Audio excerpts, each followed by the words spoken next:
one concern that we always have when a new government or a new party comes into being in any country is that they support the democratic process and democratic and peaceful change, not ever the use of violence to achieve political objectives. May I add one more point? An example of progress is what happens in terms of the prime minister role in Morocco. Until 2007, His Majesty selected somebody to be prime minister who may or may not have been affiliated with the party that got the largest votes in the parliament. In 2007, His Majesty appointed somebody from the party that did get the most votes in the parliament, but he did not have to do that. Now the Constitution has been changed to require that, and the new Prime Minister was selected because he came from the party that had the most seats. Dans la région, donc il y a le Maroc, la Tunisie, la Libye d'une certaine façon, bien que ça soit que le processus ne soit pas totalement achevé, il n'a pratiquement pas commencé. En Égypte aussi, donc c'est la montée en force de l'islamisme politique. Quel type de relation entretiennent des États-Unis avec ces gouvernements? Not very long ago, Secretary Clinton spoke to a group called the National Democratic Institute. And it was an excellent presentation of what our position should be in the Muslim majority world. And the most important point she made was that each country is different, and each Islamist party is different, and each relationship between the party and the country is different. And in Morocco, as I said before, the PJD party that won the election won for the reasons that I described. They talked about corruption, they talked about expanding the middle class, and they talked about the education society. And many people who were not committed to their religious point of view voted for them nonetheless. So as an observer, not as a participant, I can tell you that I'm very comfortable with what has happened and the peaceful transformation that is occurring in Morocco. It seems to us that whatever party that comes into power, whatever group of party that comes into power that reflects the will of the Algerian people will have to address the concerns of the Algerian people first and foremost.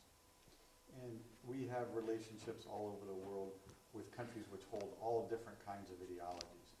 So the fact that one party or another or a group of parties calls themselves an Islamic party is not really relevant to the relationship that we have with that party.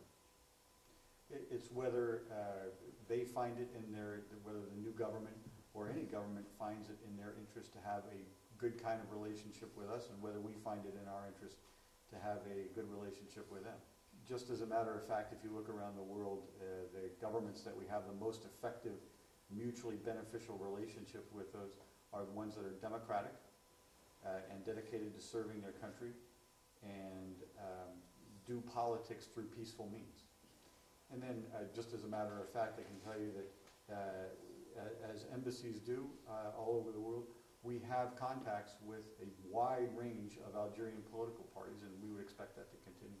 And I would say exactly the same thing about contacts with the political parties of Morocco. We see that as a very important obligation on our part to better understand the varying points of view. Très bien. Alors on assiste depuis quelques mois à un rapprochement entre les deux pays, entre l'Algérie et le Maroc. On parle d'imminence de la réouverture des frontières. Est-ce que vous pensez que cette réouverture est pour bientôt? Et on évoque aussi la visite de Madame Clinton dans la région. Est-ce que ça pourrait coïncider avec cette visite? Et quelles sont les actions entreprises par vos deux ambassades pour encourager cette ouverture? Well, I think rapprochement efforts are very good. Donc, nous pensons que les efforts de rapprochement sont bons. I believe the relationship between the two countries is diplomatically correct. Donc, la relation entre l'Algérie et le Maroc est diplomatiquement correcte. But it would be good if there would be a deepening of the friendship between the leaderships of the two countries. We very much hope that the borders will be open because we think that will deepen regional trade, which will be good for all in the Maghreb. But we have no information that would lead us to believe that Secretary Clinton's visit will be timely and will relate to the opening of the borders. I would only add that we support the most recent efforts of the two countries to strengthen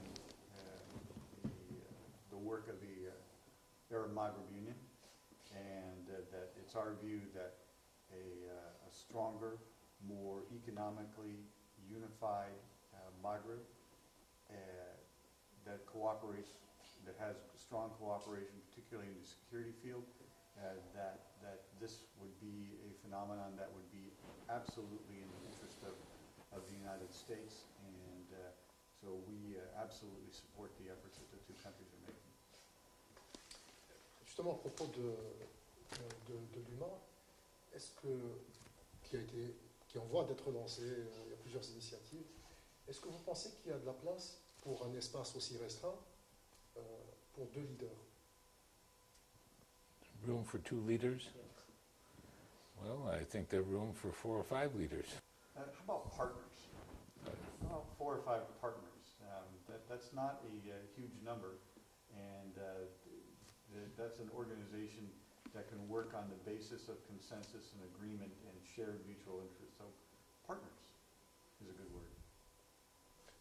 Justement sur cette notion de coopération, au sujet de ce qui se passe depuis quelques années au niveau du Sahel, donc sur le plan sécuritaire, il y a une initiative régionale qui a été lancée à travers le CEMOC, donc qui regroupe actuellement, a été lancée avec 7 pays, actuellement regroupe 4 pays. Est-ce que vous semble logique que le Maroc intègre cette initiative? Again, we say the same thing, which is it's up to the countries of this region to decide what they will do and who they will participate with. But look at this in a logical way. You have a number of countries here. Which are the 2 best countries to cooperate with one another because they have the greatest resources in the security area? It's Morocco and Algeria. They have expertise, they have equipment, and they have levels of cooperation with intelligence agencies around the world. Whether they join particular associations or not is not the main issue. The main issue is whether they can find a vehicle for cooperating with one another. Fully subscribe to Brother Ambassador's views. Oui, je vais rester, si vous me permettez, sur ce sujet. En fait, on note certaines réticences de la part de l'Algérie, qui est un peu le leader au sein de ce groupe qui s'est formé pour lutter contre le terrorisme. Premièrement, les Algériens considèrent, et ça ils l'ont annoncé dès le début du processus, qu'il n'y a pas, que le Maroc n'a pas de frontière directe avec le Sahel. C'est une chose, et puis on susurre aussi notre réticence, c'est par rapport au fait que une des sources de financement de l'Al-Qaïda au Maghreb provient de la drogue marocaine.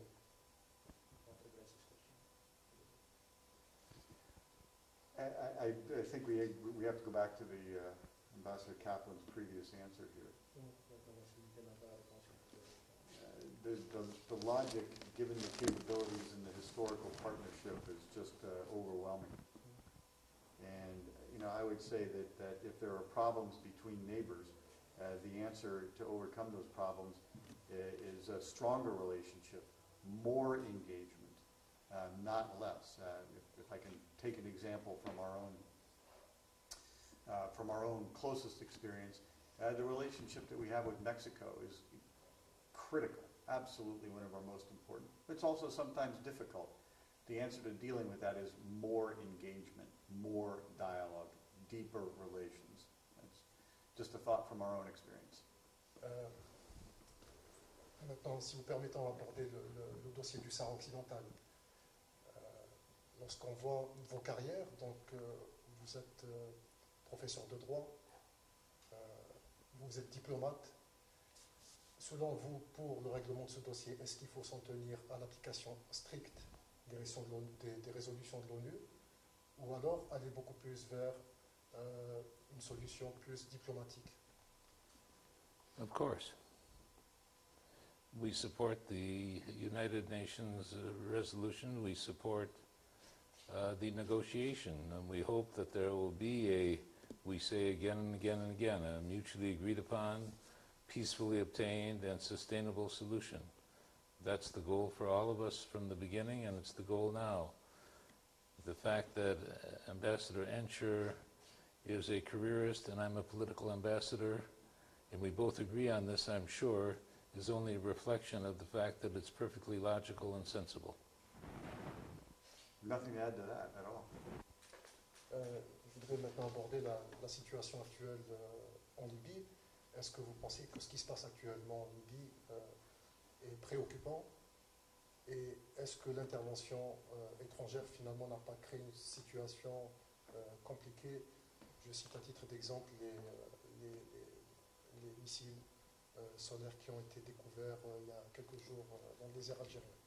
Est-ce que finalement l'intervention l'intervention internationale, donc étrangère, n'a pas créé une situation de conflit qui va durer quand même pendant quelques années au Maghreb? First of all, I just have to reject the view that international intervention created a conflict in Libya. What created the conflict in Libya was 42 years of brutal dictatorship by Muammar Gaddafi. It is absolutely true that the current situation is complicated for parties of or for states of the region, and that that we're likely to face a period of complexity and even difficulty, particularly when it comes to the movement of weapons across the borders. Once again, this current situation calls for the greatest possible level of engagement between the states, governments, peoples of the region, and I would suggest in particular between the Algerian and the Libyan governments as the parties perhaps most concerned. And so we would absolutely support the continuing development of strong relations between the new Libyan government and Algerian partners, if I can use that word. Just one last observation, and I make it not as an expert on Libya, like you as an observer of conflict around the world. Whenever there has been an intervention of other countries in an armed conflict in a single country, there has always been either too much force used or too little force used. Intervention in Libya was that rare example of where the amount of force that was used was, and the outcome was a very positive one. Thank you. I'm going to have to stop here myself, but thank you very much.